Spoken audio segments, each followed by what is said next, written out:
Hello and welcome to my ever messy art station. This is Keeks, and today we are actually going to draw and watercolor a snake. But before we begin, I just wanted to say thank you so much, Janet. I love it.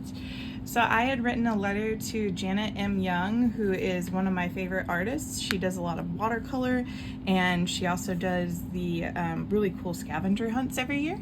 And I had asked her if I could have a piece of art by her that I could hang up on my wall whenever we get our new place.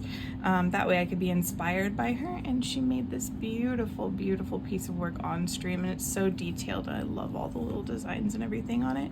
And actually, something I didn't notice from on screen is it's actually really glittery, which is really cool. I wish you could see it, but where this like light blue color is, that actually glitters. And it is beautiful, and you had no idea, but blue is actually my husband's favorite color. So when he saw it in the mail, he actually said that he wanted to steal it. So thank you so much. And then she also sent me some really cool stickers, and I love how vintagey these are, as well as this really cool paper that I'm definitely going to figure out how to use in a collage at some point. So thank you again, Janet. And real quick, if you are new here, thank you so much for stopping by. And if you're returning, thank you. I love having you back. And like I said, today we are going to draw and paint a snake. But before that, if you could give me a like or subscribe, I'd really appreciate that. And without further ado, we'll get right on into that project. One quick note before we begin is that this painting right here, I did record most of it. However, I accidentally did not record the second half of it. So at the end of this video, I will show you that recording in case you are interested. So after the snake is done, stick around and you'll see that. And I actually ended up painting the snake on the other half of this book. And today I'm painting in my handmade watercolor book that I made from washi tape and watercolor paper. And I'm inspired by the Wild Watercolor book by Inga B that's on Amazon. And I was using page 82 in the projects, which is called the masking snake. Which the reason why it's called that is because you actually use masking fluid to create different scales. So I wanted to make a snake and then try some of these really pretty watercolor flowers that would be all around the snake. I did use the image that is on page 83, the pencil drawing on number 1 as my reference photo whenever I went to do this snake. So the entire time I was kind of looking at that snake and then seeing how I could kind of shape it a little bit better to where it would actually fit on my paper. Because if I would have kept it the same way that it was, it wouldn't have worked because I had taped like a rectangle in my book. So even though my image would be based off of that one, I would have to shape the snake just a little bit different. So I remember I kept like erasing because I was like, wait a second, this isn't going to work. Because at first I tried to draw it too much like the one in the book, and I was like, wait, I'm not going to have enough room to let the tail hang down. How am I going to fix this? So then I drew a line that was almost exactly like that one, but just slightly above it. And then I was like, you know what? Maybe my snake's tail won't hang down as far as that one. Maybe mine will be more rolled up on it overall. You know, the one in Inga's book, the main stomach of the snake is hanging down a lot lower than it is in mine. And it's because I was just trying to utilize the space that I had. So I had to kind of think about it a little bit. In the end, I think I created a pretty organic looking snake. Like, I feel like all the pieces connect right. Some of the stomach I don't think is quite right, but you know, it can only be with practice. I think I've only drawn a few snakes in my life, not very many.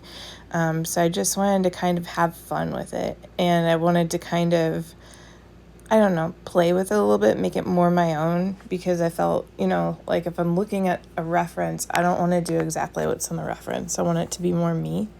So I feel like I me-ified the snake. That's not really a word, I don't think.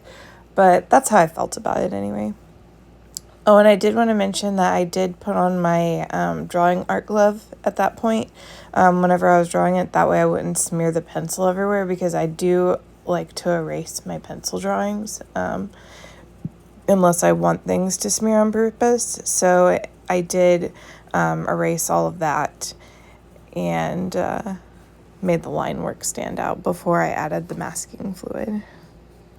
So in the book on page 82, it says that you can really do the scales two different ways. You can do dots or scrapes, and in its expression, it did it kind of like in a diamond pattern for snake.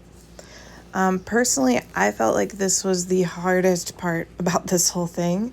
I had a really hard time kind of judging how lightly I should dot it, and it turned out it was quite liquidy, so I wish I would have done it a little bit smaller than what I did. And as you see there, I did use an older paintbrush that I had that's not special at all. That way, in case this stuff hardens and ruins a brush, it's not a brush that I'm going to be upset about. In the end, I decided that I would do kind of like a triangle zigzag pattern. I don't know that I've really seen a snake that has this pattern, but for some reason it made me think snake, probably from all those childhood illustrations where snakes just had like a zigzag or a diamond pattern on their back. So I didn't quite do the diamond pattern that they did in the book. I just did like a zigzaggy similar one, and I did decide to do the dots. Just because this was so liquidy, I was afraid to do the scrapes. I wasn't really sure what would happen. So I just decided I would try the dots. I'd try to make it to where it was more controlled, but it was so drippy. Like I accidentally just kept dripping it everywhere. But, I just tried my best to get those zigzags on. Next, I decided to use my Kuretake Nuevo art set to go ahead and paint my snake because I wanted those cool, vibrant colors, and I've been really growing to love the palette. Like, they're just really pretty. So I used a saffron yellow for the belly and then went back over it, I believe, with Mars yellow, I want to say. And then I think I also used a tiny bit of Venetian red. The tongue snake, I know I did vermilion. And then the main body of the snake, I used pea green, ivy green, and green gray. And then I think later on I did some shadowing with the shadow green.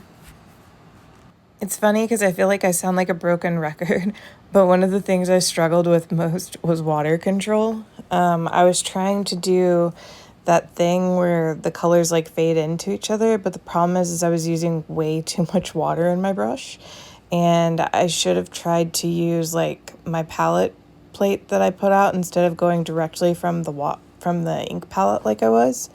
I'm sorry, the paint palette. So I was just getting really watery, really dark colors where I think I should have, done this maybe in layers where it was light and dark. I don't dislike how it turned out though. Like, I love how colorful it is, but I just wish that I would have been a little bit more patient and a little bit more light-handed with this. And then after I painted my snakes, I decided to go ahead and use all of the other vibrant colors of this palette to do just like random little abstract flowers. I thought that would make everything look pretty, so I just didn't even really care about like what shape they were. I just kind of did whatever felt right and put the colors where they felt right. So I tried to space everything out evenly, which I suppose doesn't really happen in the wild, but it felt nice and satisfying here. And I tried to use a couple of colors in each flower, except for the dark ones, because I liked how dark they were already. And then for the tree, I used Venetian red and shadow green. So I did the Venetian red first, and then I put the shadow green on the bottom of it. And once again, water control. Like, you can see me constantly like rubbing off water, and it's because it was just pooling. And I was like, no, don't do that. Do what I want you to do. Be a shadow. But it wasn't listening to me very well. But in the end, I whipped it into shape and got it to do what I wanted to do. I may have used the snake as the whip. You'll never know. No, I'm just kidding. So then I added some blue because I loved how the original image had so many different colors. So I just wanted to have that freeing color effect, because lately I've been using a lot of color palettes, and I love color palettes, don't get me wrong. But I also kind of just like whenever I organically have like an idea of what colors I want to use for paints, and I just kind of Van Gogh it, just go for it, So I would really encourage you to flip-flop back and forth. Use palettes, and then on other ones just say, screw it, and do what you want to do and be free as a bird. And if it doesn't work out, you learn something from it. So this next bit is a tiny bit embarrassing. When I went to peel off all of the masking fluid, I forgot to hit record. I definitely thought I was recording it. Luckily, it was just that one step, was just, letting it dry, and then peeling off the masking fluid, and then I started drawing like one line of my frame here that I'm drawing. And then I was like, oh my God, the camera's not on. Oh no. So then I was like, it's okay. This is not like the other one. You didn't not record most of it. It was just that little tiny 5%. You're fine. And so I went ahead and hit record and just continued. And I don't know why I've been drawing these kind of scribbly frames around my art lately, but I kind of like them. They just make it feel more fun. And I don't know if it's because I've been watching so many different artists lately, and I've just been seeing so many different new ideas I just want to try with my art. But I feel like I'm still in that cool experimental phase, and I really love how this turned out. It was just so much fun to do. So the rest of this video is actually the other drawing that's on the other half of my book that I did. So what I did with this one is, this was originally supposed to be the red panda page, which is on page... please hold. Oh, here it is. So it is actually on page 52 of the same Wild Watercolor book. So I was actually trying to do the red panda, and it's kind of crazy because when I started drawing it, it looked like a red panda. But here's the problem. When I drew the red panda, I drew it on the ground. Does the reference picture show it being on the ground? No, the reference photo doesn't really show where it is at all. It's just mostly the body of the creature, but it looks kind of like maybe there's some grass around it. But the problem is red pandas actually live in trees. So I went to do bushes and stuff around this little guy and got so close to him that suddenly I turned him and his cute little baby boo into cats.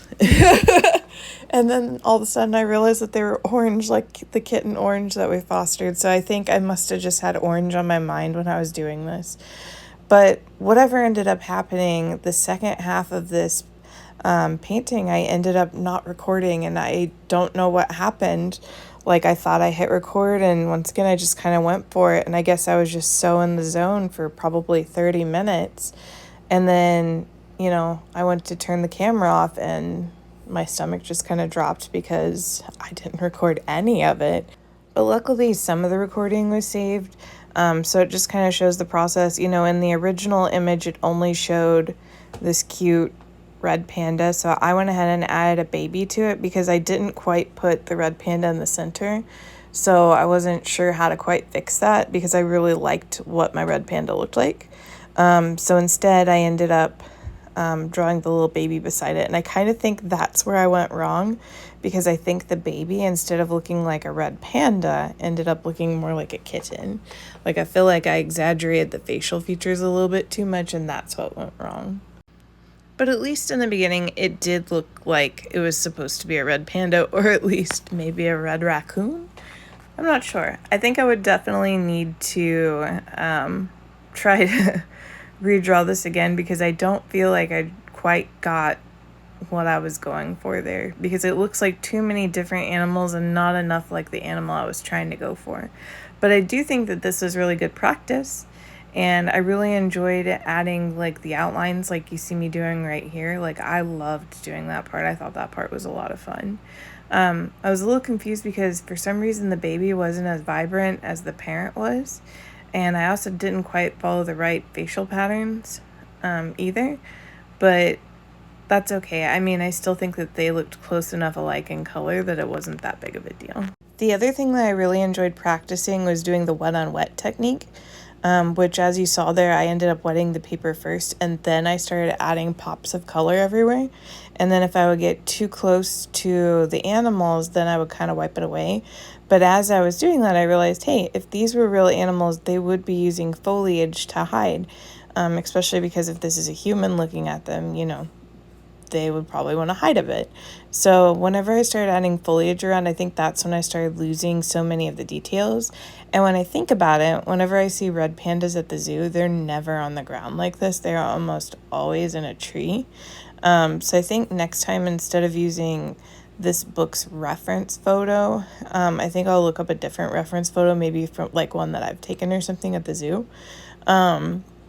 Because I enjoyed drawing this, but I just think that maybe, I don't know, I'm getting too many raccoon cat vibes out of what I ended up drawing. So I think I need to try to draw it in a different, maybe pose or something, and see if maybe that would help. And then also maybe if the tree would help convey what the animal is. I don't know, something went wrong here, and I did something weird, but at least I feel like I saved it, so it's okay. And then at the end, I realized, like I said, that the other half of the drawing was gone, which is where I ended up adding the details and the plants and stuff. So this is what the final image ended up looking like, and I was actually pretty proud of it. Like I said, it ended up looking like our rescue kitten Orange, and probably what Orange's daddy would look like, I would think, because his mom was a beautiful calico black and orange cat. And we do have a male Tom who's around our house sometimes. So I just imagine that that's little Orange with his pappy if his dad ever visited. So I'm really pretty proud of both of these paintings, the snake one especially. Like, I think it did really well on those. And I'm looking forward to practicing more with watercolors so that I can keep improving myself. Because I think that this feels really right for me in, experimentation with my art, and I'm really enjoying watercolors. So if you made it with me this long, thank you so, so much. If you haven't already, please like and subscribe to this video, and I will see you next time. Bye.